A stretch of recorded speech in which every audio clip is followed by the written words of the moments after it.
Hello, everyone. In conjunction with the arrest of a Ukrainian citizen who stands accused by Norwegian authorities of blowing up the Nordstream, the story's back in the news again, and this particular statement is by Poland's Donald Tusk, and I kind of agree with him. So, what is this all about? Somebody in my comments said, well, Seymour Hersh proved that it was the US. So, let's talk about this. The post by Seymour Hersh is this one. And it's still up. You can look it up. And this is what certain people are using as proof. Remember, not a theory, not an idea, but incontrovertible proof that the US did it. Their arguments are, well, we're talking about Seymour Hersh, a veteran journalist, somebody who had uncovered a lot of scandalous stories, including about the US, somebody who had covered the Watergate, who'd written a book about Kissinger, all of those things. And he's a Pulitzer Prize winner. That Pulitzer Prize really lends him some credibility, you would think. I would like to point out that even somebody with that career, that reputation, and that prize is not necessarily infallible. Because while he had done some really amazing pieces of investigative journalism, he wasn't always right. And in some cases, as in this case, he was thin on proof. Those who took upon themselves to look into Hersh's allegations pointed out that, yes, as a theory, it's not impossible.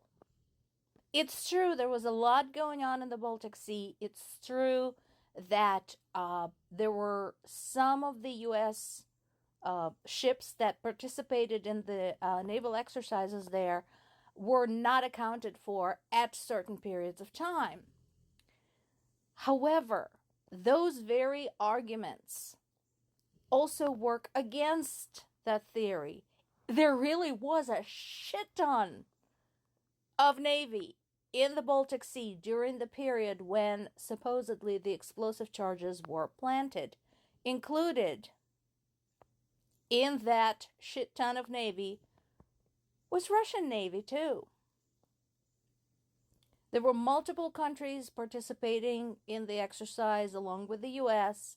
There were lots of ships. There was lots of coming and going. So that creates a great atmosphere for planting the charges, but not so great for determining exactly who did it and when. Personally, I liked this post. Again, this is all from like a year and a half ago, and the reason, as I said, the story is resurfacing is because a suspect has been arrested. So I like what this blogger said, Natalia Anteleva. Did the United States blow up the Nord Stream pipelines in the Black Sea? Spoiler, I don't know. And unfortunately, the report by Seymour Hersh had muddled the waters enough that we might actually never find out. She's right. I agree with her on this. He had created so much muddle with that without presenting definite proof that whoever the true culprit happens to be is now going to go underground and stay there and be quiet. So all we can do is basically agree with the Polish Prime Minister Donald Tusk and say, you know what, everybody apologize and keep quiet, because any statements, any accusations, any back and forth, any finger pointing is just going to make matters worse. If you really want to know who did it, everybody needs to pipe the hell down.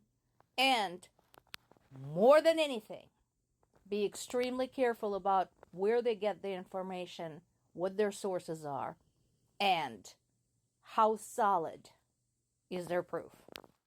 Back to the war in Ukraine. No, they don't want to stay. Associated Press, stop theorizing.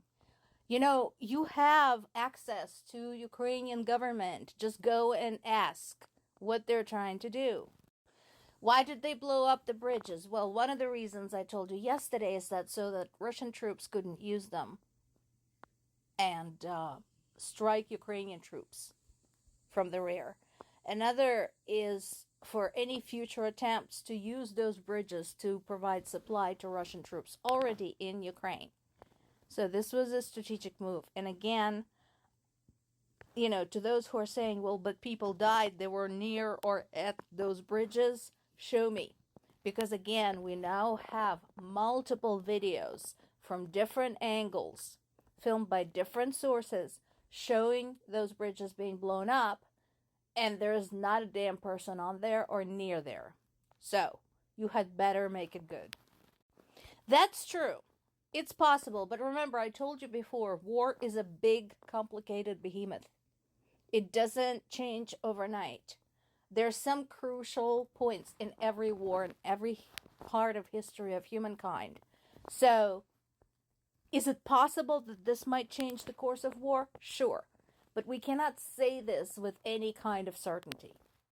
Now, what I like about this particular article is that it breaks down other reasons why Ukrainians decided to venture out into the Kursk region of Russia. And that makes a lot of sense.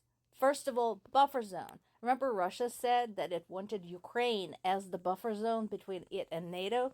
Well, Ukraine had decided to say, okay, two can play at this game. We want a buffer zone between us and you because you fuckers have been interfering in our affairs for way too freaking long. So, and we're not talking decades, we're talking centuries here. Again, if you don't believe me, read about the history of Russia and Ukraine. So, buffer zone, yes, good idea. Redeployment of Russian forces, yes, we talked about this. So remember, we still have a very dire situation in the Donetsk-Luhansk region in the east of Ukraine.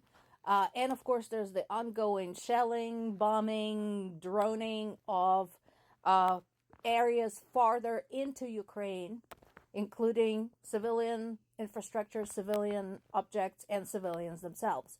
So, they're trying to draw away the attention, bring it home to them. And this, get a bargaining chip. You want Kursk back? Give us Crimea back. You want Belgorod back? Give us Donetsk back. And so on and so forth. What matters more to you? Totally makes sense. Yes, pressure. Who else has that song playing in their heads? David Bowie and Freddie Mercury. Yes, absolutely. This strike had discombobulated Russians to a very great degree. So, yes, pressure is on. Finally, a reminder to those who are saying, ooh, Ukrainians are leaving the path of destruction in their wake, blah, blah, blah, blah, blah. Let me again remind you who the real enemy is and what the real path of destruction looks like. It looks like this. As I mentioned, Russia continues its assault on Ukrainian civilians. In this particular case, a Russian missile started a fire in the city of Sumy. Jesus, poor Sumy. That injured 2 people and damaged cars and nearby buildings. So, Ukrainian air defense groups continue to work on shooting down whatever they have to dish out. Again, remember who the real enemy is over here.